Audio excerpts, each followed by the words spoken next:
नमस्कार, आप देख रहे हैं दूरदर्शन किसान और कृषि परिक्रमा कार्यक्रम में आप सभी का स्वागत है। मैं हूं अदिति शर्मा। हम सभी जानते हैं कि कोविड-19 की रोकथाम अनलॉक 1 में और भी ज्यादा महत्वपूर्ण हो गई है। सघन आबादी वाले हमारे इस देश में कोरोना के लिए काफी सामाजिक, मानसिक और मनोवैज्ञानिक उथल-पुथल की स्थिति बनी हुई है।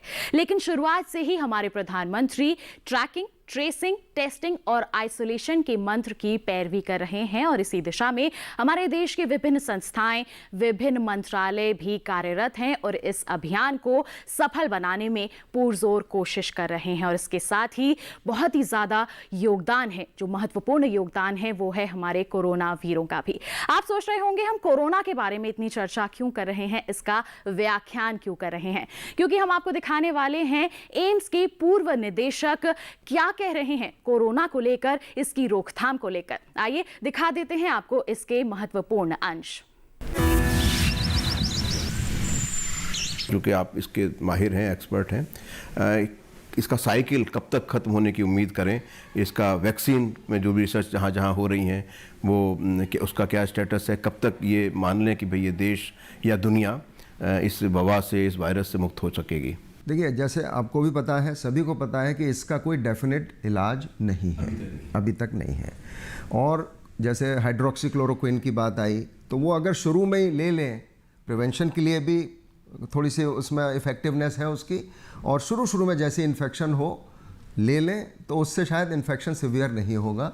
इसके बाद जो प्लाज्मा थेरेपी की आपने बात की, वो भी एक ट्रायल में ही है। अभी आईसीएमआर का एक मल्टी सेंटर ट्रायल शुरू हुआ है उसको देखने के लिए, लेकिन हाँ, उससे उसका कुछ ना कुछ रोल ज़रूर हो सकता है, क्योंकि उसमें एंटीबॉडी होंगी। जिस पेशेंट को हुआ इन्फेक्शन, उन्होंने अपना डोनेट किया, उसमें एंटीबॉडियाँ वो अगर हमको दे दी जाए तो हमारे शरीर में भी शायद वो मदद करेंगी।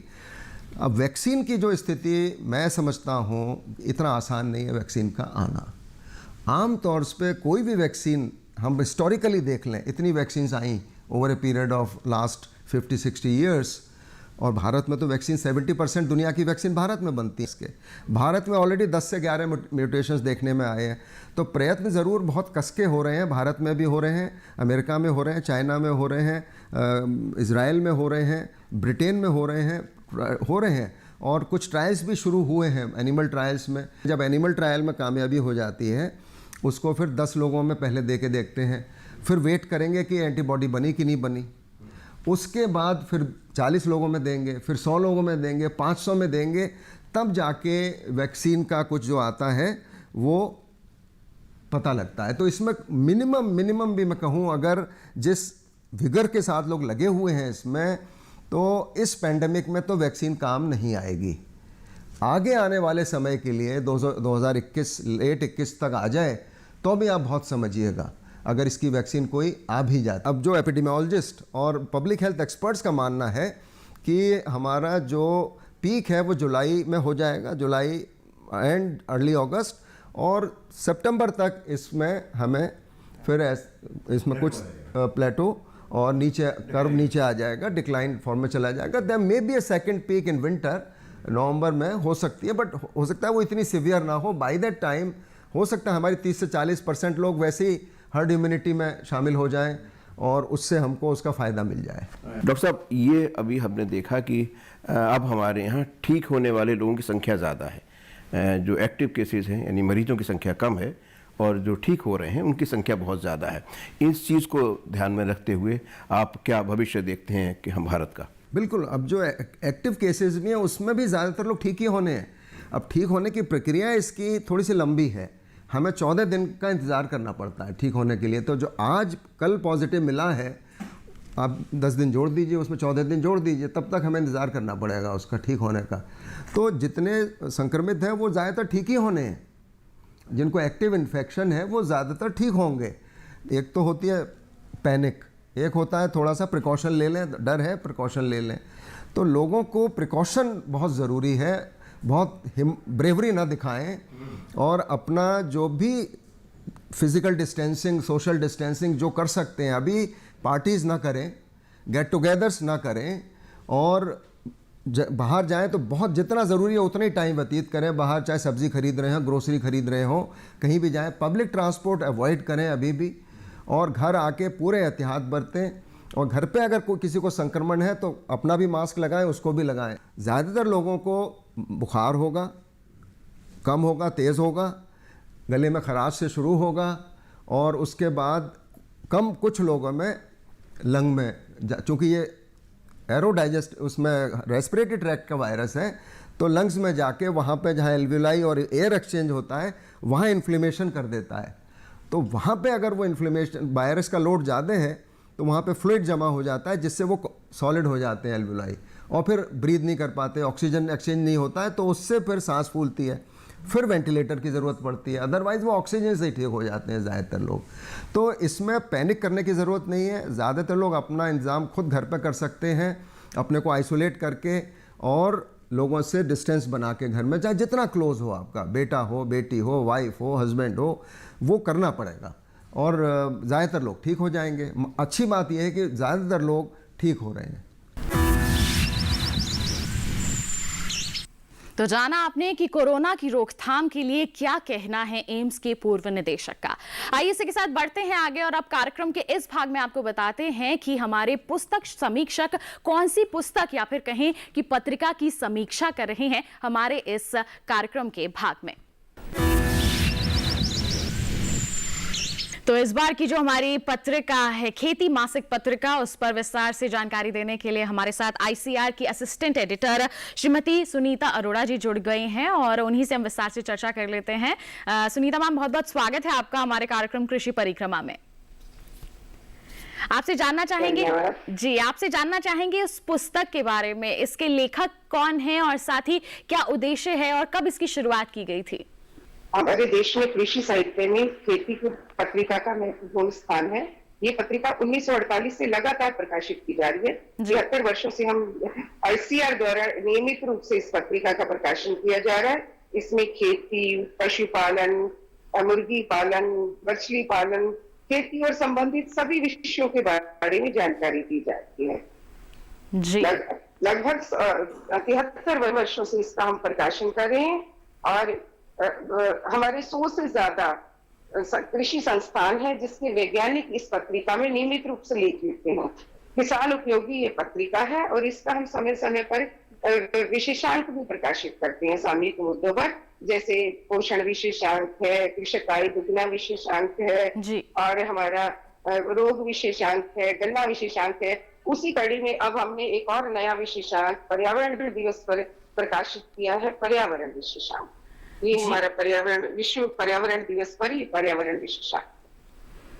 जी, तो 1948 से ये पत्रिका जो है प्रकाशित की जा रही है, और विभिन्न जो वैज्ञानिक हैं वो अपनी रिसर्च कहें, चाहे अपने शोध कार्य करें, वो सब इसमें सम्मिलित करते हैं ताकि हमारे किसानों को सहयोग मिल सके, उन्हें लाभ मिल सके, जानकारियां मिल सके। और जैसे अभी आपने जिक्र किया कि इस बार विशेषांक यहाँ पर प्रकाशित किया गया है, पर्यावरण उसमें शामिल किया गया है, उसके बारे में जानकारियां दी गई हैं। तो इस पर आप क्या कहेंगी, विस्तार से बताइए, क्या कुछ खास है इसमें।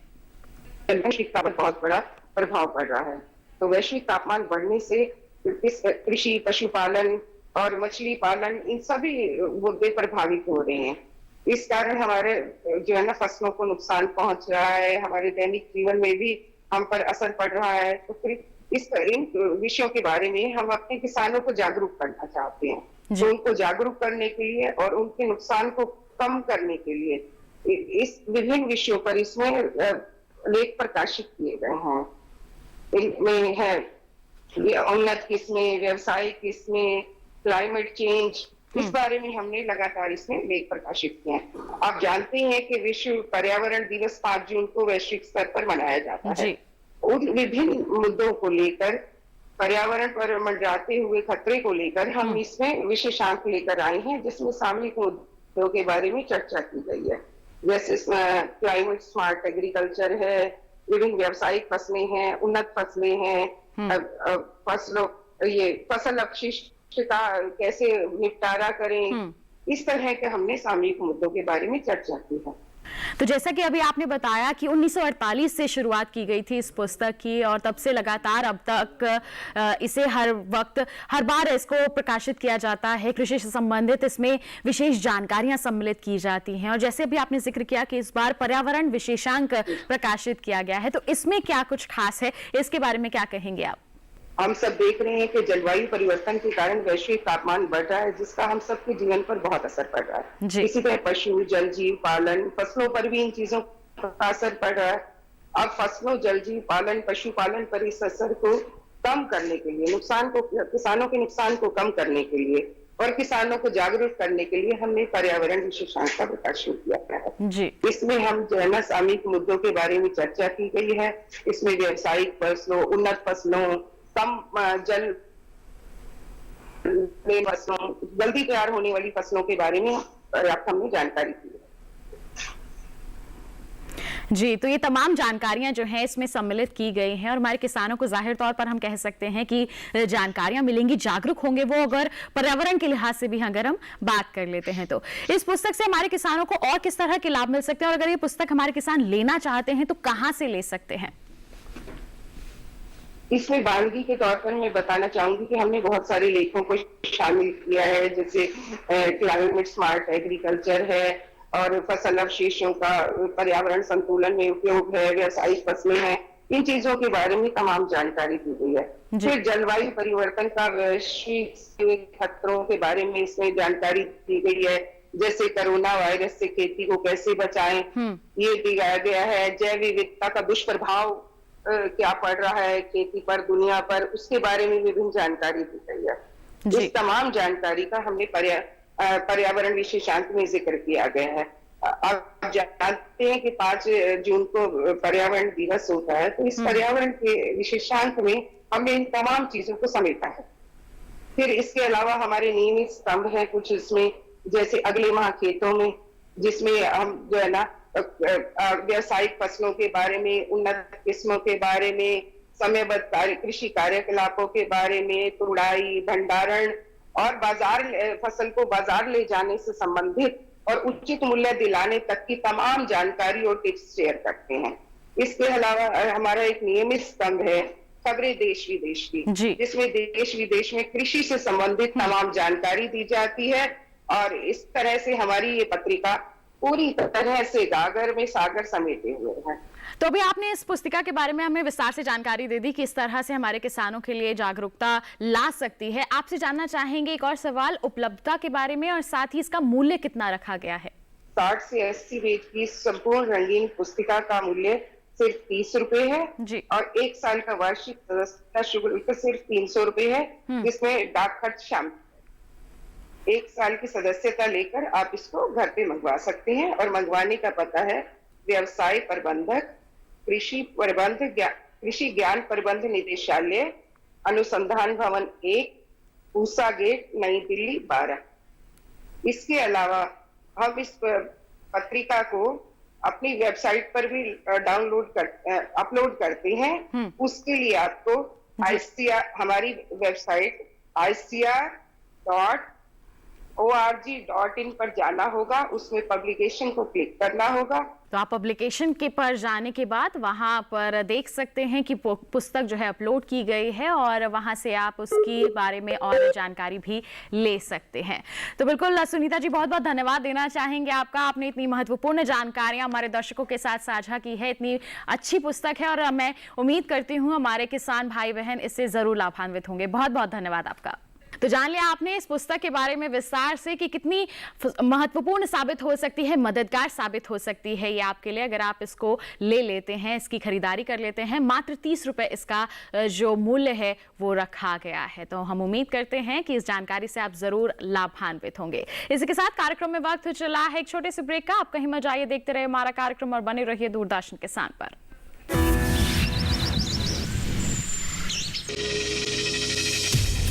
आपकी जीवन शैली और जीने के अंदाज को टटोलता कार्यक्रम, जहां हर दर्द के हमदर्द होते हैं हम और पूछते हैं आपसे, कैसे हैं आप? कैसे हैं आप? कैसे हैं आप? जीवन को एक नए अंदाज से जोड़ता एक ज्ञानवर्धक कार्यक्रम कैसे हैं आप, रविवार सुबह 10:05 पर।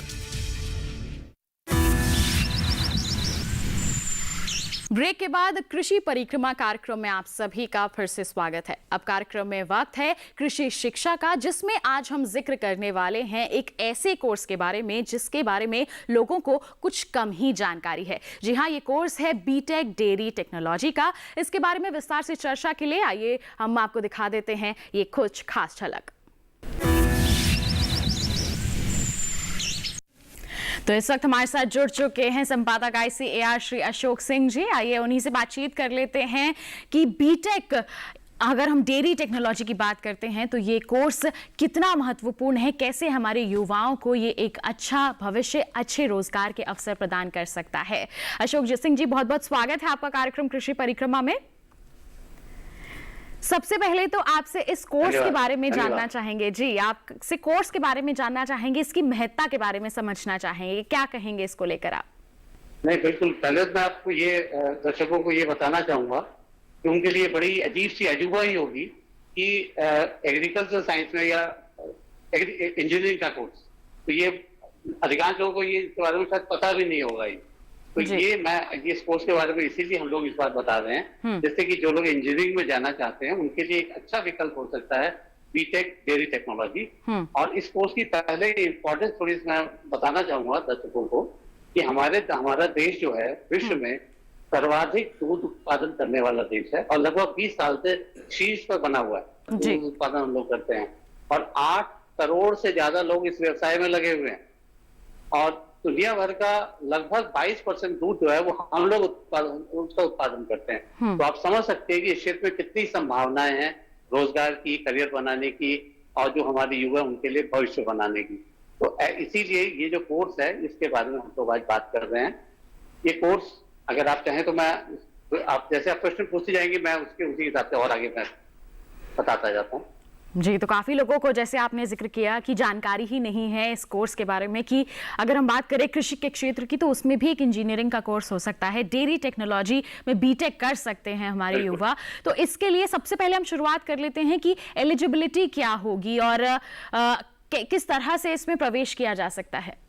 ये कोर्स जो है बीटेक डेयरी टेक्नोलॉजी, ये 4 साल का कोर्स है, जैसे और इंजीनियरिंग के कोर्स होते हैं ठीक वैसे कोर्स है।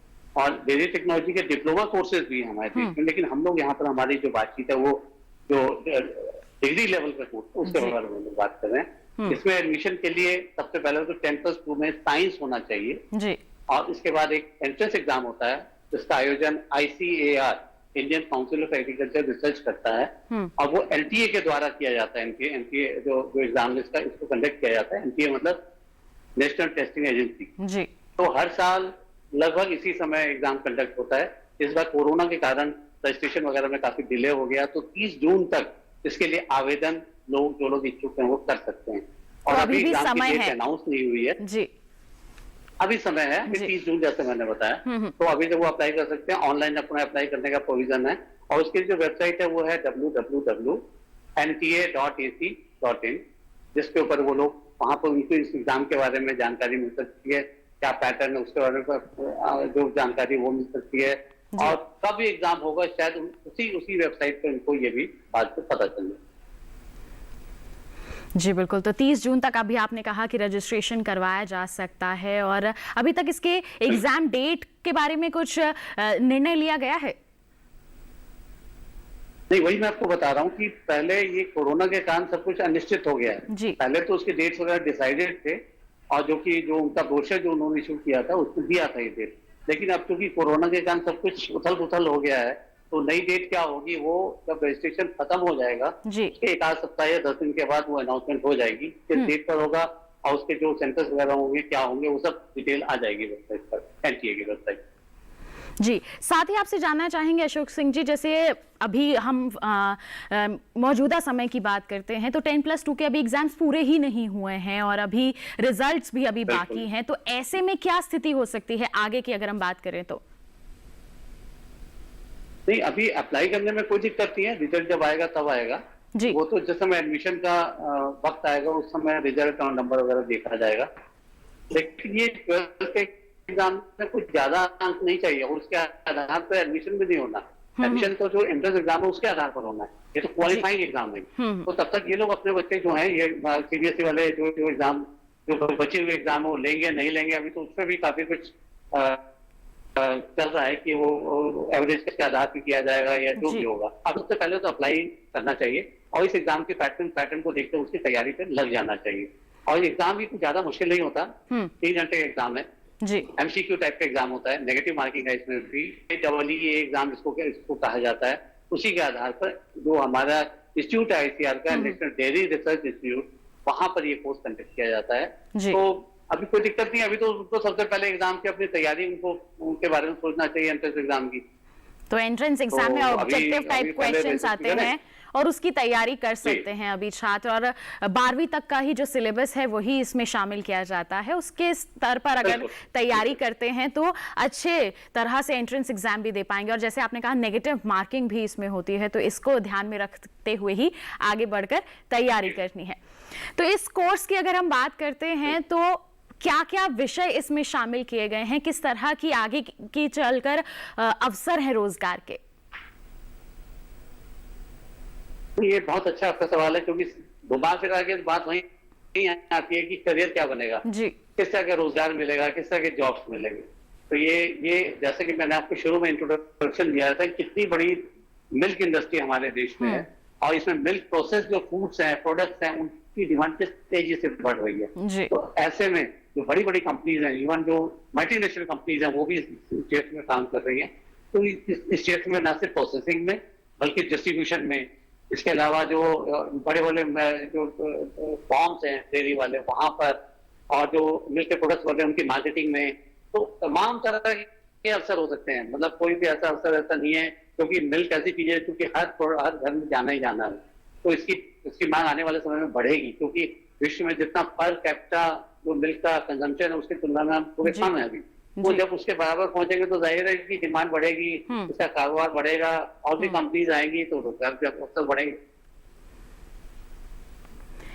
जी बिल्कुल, तो आगे चलकर रोजगार के भी काफी अवसर इसमें नजर आ रहे हैं और थोड़ी सी तैयारी करनी है हमारे छात्रों को। अपना एंट्रेंस एग्जाम आगे चलकर देना है, जब भी इसका निर्णय लिया जाएगा उसके पश्चात एडमिशन होगा। और 4 साल का ये कोर्स है और इसको अगर आप सफलतापूर्वक क्लियर कर लेते हैं तो कई अवसर आपके सामने हैं और लोगों को जागरूकता की कमी है इसके प्रति। हम उम्मीद करते हैं कि आज के हमारे इस कार्यक्रम के माध्यम से लोगों को जरूर इसके बारे में विस्तार से जानकारी मिल गई होगी। और अशोक सिंह जी, बहुत बहुत धन्यवाद देना चाहेंगे, आपने महत्वपूर्ण जानकारियां हमारे सभी दर्शकों के साथ साझा की हैं। बहुत बहुत धन्यवाद आपका। तो इसी के साथ आपने जान लिया कि आप अगर एग्रीकल्चर इंजीनियरिंग से जुड़ना चाहते हैं तो आप इस कोर्स को अपना सकते हैं। तो आइए इसी के साथ बढ़ते हैं आगे और अब एक बार फिर कार्यक्रम में चर्चा कर लेते हैं हम कोरोना के संदर्भ में। हम सभी जानते हैं कि कोरोना की रोकथाम की जब बात आती है तो उसमें योग भी बहुत ही ज़्यादा महत्वपूर्ण भूमिका निभाता है और इसके लिए ज़रूरी है कि हम योग को अपनाएं। और हाल ही में 21 जून को हम सभी ने अंतर्राष्ट्रीय योग दिवस मनाया है और पूरी तरह से योग को अपने जीवन में शामिल भी किया है। और अगर हम इसे शामिल कर लेते हैं तो हम अपनी रोग प्रतिरोधक क्षमता को बढ़ा सकेंगे और इससे कोरोना के संक्रमण से हम खुद ही अपना बचाव करने में सक्षम हो पाएंगे। इसके लिए हमें डरना नहीं है, सुरक्षित रहना है और योग के रास्ते को जरूर अपनाना है। और इसी दिशा में हमारे प्रधानमंत्री जी ने भी हमारे देशवासियों को संबोधित किया है। आइए उसकी कुछ झलकियां आपको दिखा देते हैं। Yoga at home and yoga with family, ये बहुत जानबूझकर के विषय तय किया गया है। घर पर योग, परिवार के साथ मिलकर के योग। आज की परिस्थिति में आपको निरोग रहना बहुत आवश्यक है और उसमें योग प्राणायाम जरूर मदद करेगा। अपनी इम्यूनिटी के लिए योग करिए, अपनी एनर्जी बढ़ाने के लिए योग करिए, अपने आत्मविश्वास के लिए योग करिए, अपने आत्मबल के लिए योग करिए, अपना उत्साह बढ़ाने के लिए योग करिए। और अपने मन की शांति के लिए भी योग करिए। साथियों, बीते 5 वर्षों में पूरा विश्व योग से जुड़ा है। योग ने पूरे विश्व को जोड़ा है। अब इस अंतर्राष्ट्रीय योग दिवस को हमें अपने परिवार के स्वास्थ्य के लिए पूरी तरह समर्पित करना है। हम खुद योग करें और दूसरों को भी प्रेरित करें ताकि हमारा परिवार और हमारा समाज स्वस्थ रहे। हम सभी ये जानते हैं कि अभी तक दुनिया में कहीं पर भी कोविड-19 कोरोना वायरस की वैक्सीन नहीं बन सकी है। इसलिए इस समय स्ट्रांग इम्यूनिटी ही हमारे लिए, हमारे परिवार के लिए बहुत बड़ा सुरक्षा कवच है। यही हमारा बॉडीगार्ड है। इस सुरक्षा कवच को बनाने में योग हमारा बहुत विश्वसनीय साथी है। तो दर्शकों, इसी के साथ आज के हमारे इस अंक में बस इतना ही। अगले अंक में आपसे करेंगे मुलाकात कुछ नई और महत्वपूर्ण जानकारियों के साथ। तब तक के लिए हमारी पूरी कृषि परिक्रमा की टीम को दीजिए इजाजत और साथ ही आप हमसे जुड़ सकते हैं हमारे YouTube चैनल के जरिए भी। बने रहिए दूरदर्शन किसान पर। नमस्कार।